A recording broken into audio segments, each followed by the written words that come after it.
Today's date, approximately 11:30 this morning, deputies received a 911 call from the Speedy Trac gas station convenience store located at 4011 West Henrietta Road here in the town of Henrietta. Dispatchers were alerted that there was a customer trouble between someone that entered the store and the owner and other employees of the store. That customer trouble soon escalated into a physical altercation. The store owner was attempting to remove the person from the store and asked for help from some of the other employees. That customer or individual became combative with the store owner and started a physical altercation. During that altercation, it became quite physical. The individual was being held down on the floor by the store owner, who was waiting for deputies to arrive. During that time, the individual produced a revolver from on their person, pulled that revolver out, and made an attempt to fire some rounds. They were able to fire off 2 rounds towards the cash register area of the store. Unfortunately, one of those rounds struck a 9-year-old boy in the chest. That 9-year-old boy was shopping with his father in the convenience store. They were waiting to check out while this altercation was taking place. And unfortunately, that round went through some merchandise and, as I stated, struck the boy in the upper chest area on the right-hand side. Thankfully, that 9-year-old boy was taken to Strong Memorial Hospital, where doctors quickly assessed and treated him and have determined that he is going to make a full recovery. So we're very thankful about that. It does not appear to be serious life-threatening injuries, and we expect him to make that full recovery. After the gun was produced and the rounds were fired, the store owner remained in that position, attempting to restrain the person. They actually held him down and took control of the firearm. At that time, several other employees from the store came out, assisted the store owner with restraining him until deputies could arrive. And once the deputies did arrive, they were able to take him into custody, recover the evidence, get the little boy to the hospital, and start their investigation. So what we know now is that the individual named Ruben Smith is a 35-year-old Henrietta resident. Ruben is a predicate felon. He has multiple arrests in his history, and he's well known to the deputies out here in the B-Zone area. He is a Henrietta resident, and today he's being charged with 2 counts of assault in the 2nd degree. Those are D felonies. 2 counts of criminal possession of a weapon in the 2nd degree. Those are C felonies. And it's very highly likely that more charges are going to come through the grand jury process. So later on today, he'll be taken downtown, he'll be processed, and he will await arraignment in Cap Court downtown. And then we hope be held in the Monroe County Jail pending further processing. What could you tell us about his prior charges? Or his prior convictions? He is, we're looking into that now. We do know he is a predicate felon with multiple charges, but we're getting all those specifics now, and we plan to share more information on Monday regarding those charges. But he's well known to deputies in B-Zone. He was well known to the store owner also, and you know, it's unfortunate that we're back here again with another individual and a firearm is involved, a predicate felon armed with a firearm, and you know, thank God this 9-year-old boy is lucky enough to not have serious physical injuries or worse. I know at least that a felon is not able to have a firearm. How Right. do we know how he got the firearm? We don't yet. That'll be through the process. We're interviewing him now. You know, he's entitled to his representation also, so we may not figure that out, but we have recovered the firearm, obviously, so we'll send that to the lab for processing.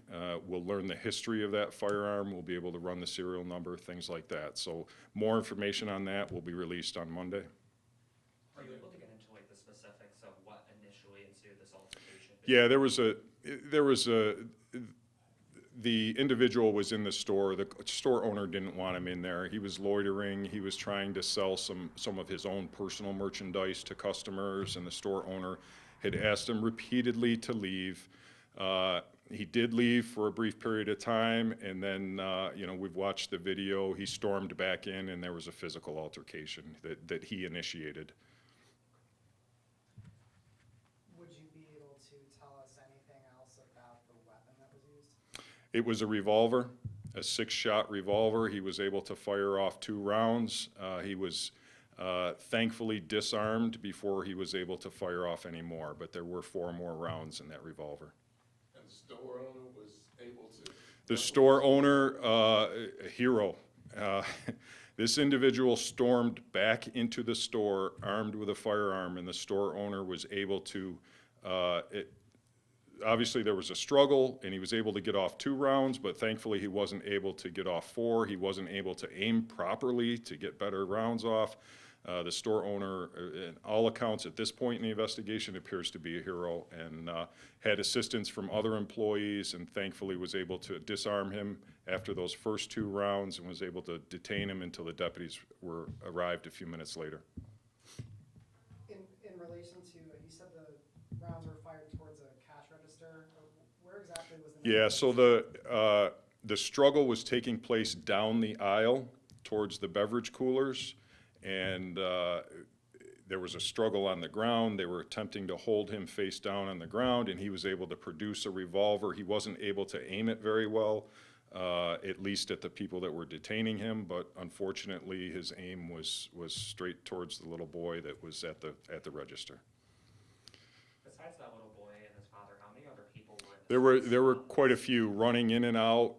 At times they were afraid, they ran out, and then things calmed down, so they came back in, and then it escalated again. So there was a lot of back and forth. But there were several people in the store at the time. Besides the boy's injuries, are there any quantifiable damages to the store? There's some damages, yes. There's property damage to the store. As I stated, there was quite a struggle going on. So there was some damage to merchandise, damage to the store, yes. The gentleman who was able to restrain him, was he hurt at all? No, at this point, we don't believe there's any injuries. Yeah. Is the store still open? I believe it's still closed, but it likely will open very shortly. Chief, as a parent, you don't expect to go to maybe Yeah. the store. Yeah. This is a nightmare.